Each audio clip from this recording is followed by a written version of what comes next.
A gente tem muito assunto bom, né? A gente todo dia fala de vários assuntos diferentes com profissionais maravilhosos. E eu tenho pensado muito no que está acontecendo atualmente, até por conta da mudança de hábito que a pandemia trouxe. Muita gente ansiosa começou a comer mais, muita gente em casa começou, ao invés de comer certo, comer errado, atacar geladeira toda hora e fora de hora. Tem gente que começou a beber, né? Então, gente, a coisa é séria. E principalmente com essa coisa do home office, né? Alguns problemas de saúde se acentuaram. Parece que a turma que está em home office até trabalha mais e aí acaba comendo também de forma toda errada.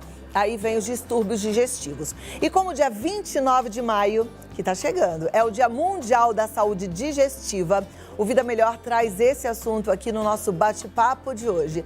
Para a gente saber tudo o que envolve a nossa digestão, quais são os sintomas de alerta e quando procurar ajuda médica, eu recebo via Skype o gastrocirurgião endoscopista Eduardo Greco. Boa tarde, doutor. Como vai? Olá. Que Olá, bom minha amiga. vê-lo. Boa tarde. Eu que agradeço sempre participar do seu programa maravilhoso, né? Sucesso total. Obrigado, viu? Obrigada, é uma alegria pra gente. Obrigada pela sua disponibilidade. Doutor, eu acho que todo mundo já teve um sintoma de desconforto por conta da má digestão, né? Ou uma azia, ou uma queimação, às vezes um refluxo. Quais são os sinais de alerta? O que realmente pode representar uma doença?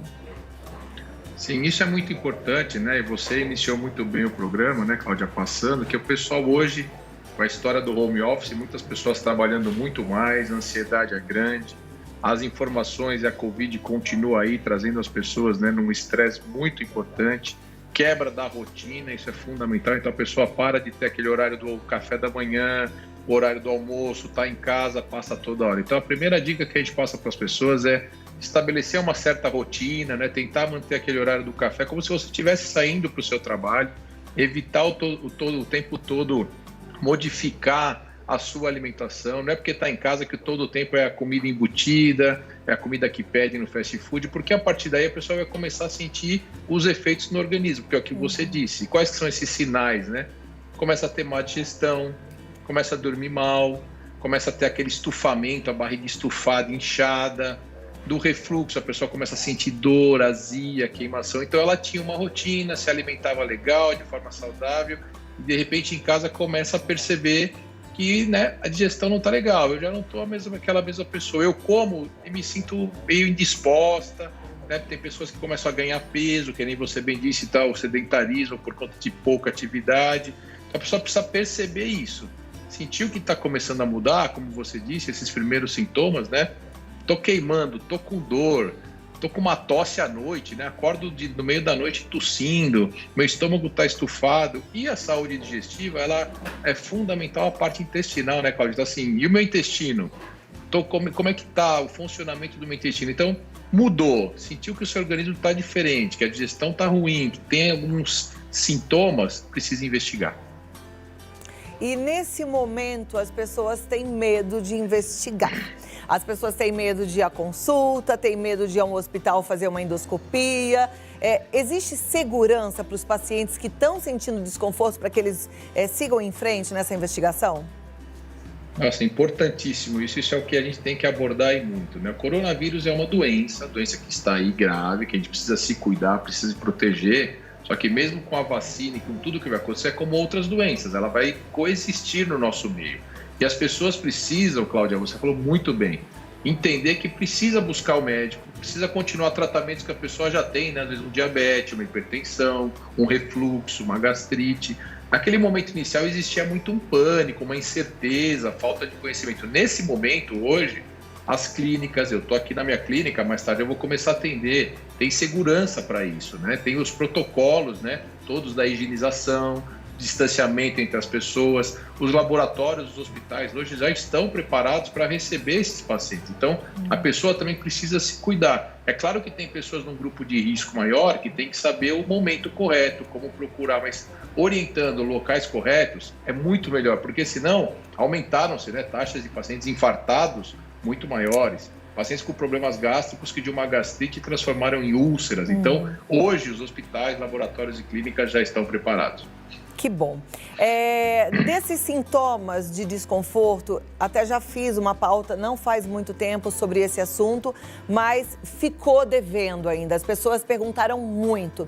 Tem um sintoma que as pessoas reclamam bastante. Inclusive, quando a gente coloca lá no Google, a gente encontra muitos resultados e muitas pesquisas sobre isso, que é um incômodo, um desconforto que fica lá no fundinho da garganta, como se fosse um catarrinho que a pessoa não consegue engolir, não consegue pôr para fora, não consegue respirar direito. E aí parece que isso pode ser refluxo. É verdade, doutor? Perfeito, é isso mesmo, né? Então, essa sensação é uma sensação daquele pigarro, né? A pessoa sente a garganta arranhar o dia todo, existe todo um desconforto. Então, esse sinal aí, esse sintoma, ele pode estar envolvido em várias situações. Pode ser algo da orofaringe, da própria garganta, da forma de deglutição das pessoas, mas esse sintoma está muito associado ao refluxo. O que é o refluxo? É a volta do ácido lá de dentro do estômago, aqui para o nosso esôfago, para o tubo por onde passa o alimento. Só que da nossa boca até lá o estômago, o intestino, até o ânus, até a saída do alimento é uma mucosa toda, né? Um trato digestivo inteiro, como você disse, né? Cuidar da saúde digestiva, é cuidar de tudo. Se a mucosa do esôfago vai estar inflamada, ela vem até aqui na garganta.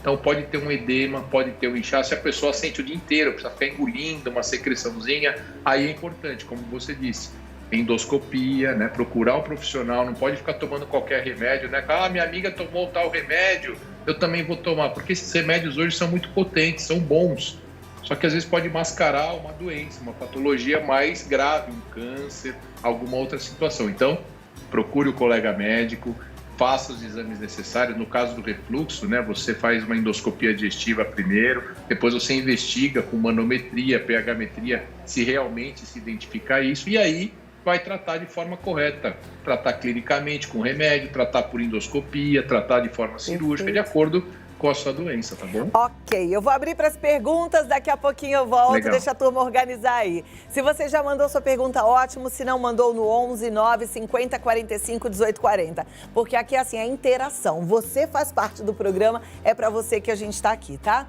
Agora vamos voltar aqui com o doutor Eduardo Greco e com as perguntas, doutor. Já temos perguntas, vou pedir para a produção já colocar na tela, assim a gente já vai ajudando a turma que está em casa. Mas Tati tem uma pergunta? A Tati quer fazer uma pergunta? Tem, vai. Então vamos botar a primeira pergunta na tela, depois você manda a sua, tá bom? Então vamos lá, primeira pergunta, vai pra tela? Vai ou não vai, gente? Vocês estão me enganando. Ah, querem que eu faça a primeira pergunta da... Fala, Everaldo. A turma toda tá querendo saber aqui do som. Uso contínuo de antiácido, o Everaldo está perguntando, que encontra em qualquer lugar. Tem muita gente que faz uso contínuo de antiácido. Boa, Everaldo, isso é importante a gente passar essa informação. Os antiácidos, né, o inibidor de bomba do tipo omeprazol, que é geralmente o mais comum que as pessoas utilizam, eles estão sendo usados de forma corriqueira. Isso tem que tomar cuidado. Existiram alguns estudos que mostraram que ele tinha relações com câncer, etc. Isso não existe, é um estudo muito ruim, isso as pessoas podem ficar com uma tranquilidade. Porém, a longo prazo, o antiácido, o inibidor de bomba, né, o omeprazol, ele traz alterações na absorção, porque como ele diminui a acidez gástrica, vai fazer uma alteração de absorção. Porém, não é nada tão importante. Se você está com o seu médico acompanhando e utilizando com o médico, fazendo todo esse acompanhamento, não tem problema. Você faz exames para ver se a absorção de vitamina D, de vitamina B, se isso tudo está ok. Porque o que escuta, o que as pessoas têm medo? É porque se você começa a diminuir a absorção de vitaminas, você pode trazer prejuízo lá na frente para o seu organismo, né? Absorve menos cálcio, vai ter problema no osso. Vitamina B, você pode estar relacionado a casos de demência, de Alzheimer. Então, o pessoal se preocupa no uso indiscriminado da medicação. Então, cuidado com antiácido sem o acompanhamento médico. Perfeito. Aqueles que são efervescentes, eles entram na mesma categoria? Não, aí já é, o efervescente o pessoal utiliza de uma forma para tentar aliviar aquele sintoma de imediato. Quando a pessoa está numa crise, com uma dor importante, o efervescente ele vai ajudar naquele momento. Porém, a pessoa tem que entender que aquilo ele diminui a acidez, só que o estômago continua lá e continua produzindo ácido. Então ele vai ajudar naquele exato momento, mas depois a pessoa não está tratando uma patologia, né? Não está tratando uma doença. O refluxo continua lá, a gastrite continua lá, a esofagite continua lá. Então essa medicação é boa para o momento, para uma crise, mas pode mascarar alguma coisa mais séria. Tá, joia. A produção tá pedindo para eu te pedir mais 2 minutinhos para eles organizarem as perguntas e aí eu já volto, tá bom? 2 minutos, rapidinho, eu já tô aqui. Manda. Você que mandou a pergunta, segura, porque o doutor vai responder sim, tá? Deixa eu voltar aqui com o doutor Eduardo Greco. Agora sim, a produção falou, tá, fica calma que as perguntas já estão organizadas. Então você que mandou, vai ter sua pergunta aqui. Vamos colocar na tela a primeira pergunta para o doutor Eduardo Greco, falando sobre digestão. Sinto uma dor de estômago muito forte que só passa ao deitar. É a Marília de Indaiatuba perguntando o que pode ser, doutor. Essa dor que ela refere, né, pode ser uma gastrite intensa que você está tendo, Marília. Pode ser, se a dor for mais alta para a parte aqui do meio do peito, pode ser refluxo. Mas dor ali no estômago, nessa região abdominal, pode ser às vezes um cálculo até de vesícula, né? A pessoa está com o que a gente fala de pedra na vesícula. Então é importante você procurar um profissional. Aí vai ser necessário uma endoscopia, um ultrassom, para a gente tirar as dúvidas. E precisa ver, gente, o corpo sinaliza. Tá doendo? É porque você tem que fazer alguma coisa, né? Não pode ficar, tô com dor e ok. Bora, próxima pergunta, Marília vai procurar um médico, hein, Marília?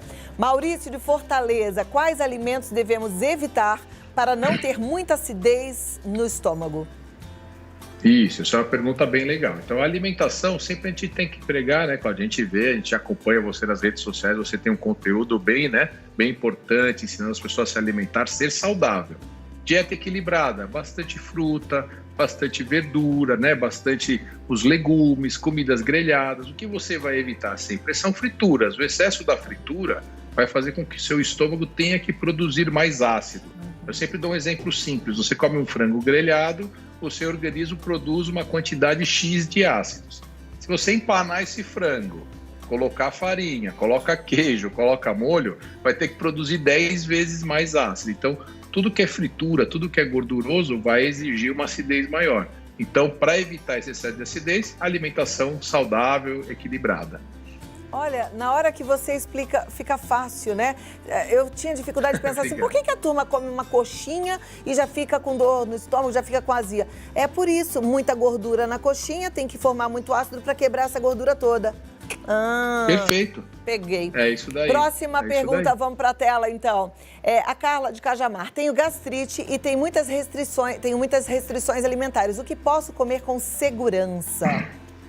Isso, então, a gastrite é o processo inflamatório lá do estômago, né? Então, na gastrite, ela vai ter o excesso de condimentos, também precisa tomar cuidado, né? Embutidos, condimentos, gordura vai ser ruim.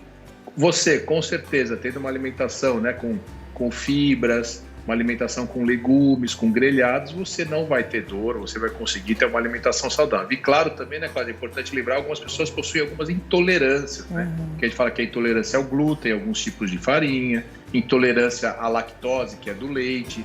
Por isso que é importante procurar um profissional para ver se é uma dor de um processo inflamatório agudo, que você orienta uma alimentação e trata, ou se pode ser algo maior, né? Se não adianta você ter uma intolerância ao leite, por exemplo, e não descobrir nunca. Aí sempre que você tomar leite vai ter dor. Por isso a importância da investigação. E aí, olha, a coisa pode complicar, porque assim, você está machucando o seu organismo. Toma leite, o organismo rejeita, você toma de novo, rejeita, toma de novo, e você só está provocando, né? Então a gente tem que prestar atenção mesmo, tentar conhecer o que está acontecendo com a gente. Próxima pergunta já vai para a tela e é do Rodolfo, do Rio de Janeiro. Tenho muito estufamento e chego a ter dor no peito por causa disso. Como diminuir os gases? Isso aí vai ter mesmo. Isso é muito comum com as pessoas que têm essa dificuldade de digestão ou refluxo. A volta do ácido dá muita dor no peito. Então é importante investigar também se associado você não tem o refluxo, porque provavelmente a sua digestão é mais lenta, o alimento fica lá no estômago e demora para ser digerido e acaba formando o quê? O alimento fica parado, né, Cláudia? Forma gases. E o gás em excesso, ele fica preso ali. O gás dentro do estômago, até um indicativo pro pessoal. Não é que é o gás, um ar que está flutuando aqui, que está dentro do estômago. Sabe igual uma banheira cheia de espuma? O nosso estômago fica daquela forma. É como se o estômago tivesse lotado daquela espuma.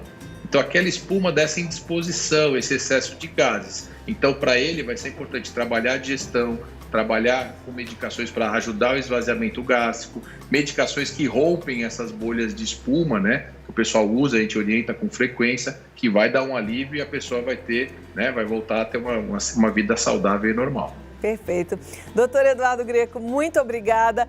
Dava vontade de ficar aqui conversando a tarde toda sobre a nossa saúde, que eu sou fã de falar de saúde, mas a gente vai ter outras oportunidades, viu? Eu que agradeço, Cláudia. Obrigado. Sabe que eu sou seu fã também. Parabéns pela sua ação na rede social. Ontem uma bela live, eu sempre acompanho. E parabéns pelo seu programa. Estou sempre à disposição. Um forte abraço a todos. Muito obrigada, muito querido. Tchau, tchau. Vou passar seus contatos. Tchau, tchau. Gente, é Instituto Endovita, com 2T's.com.br, tá? E rede social do doutor, o Instagram dele é Eduardo_Greco, com 2C's.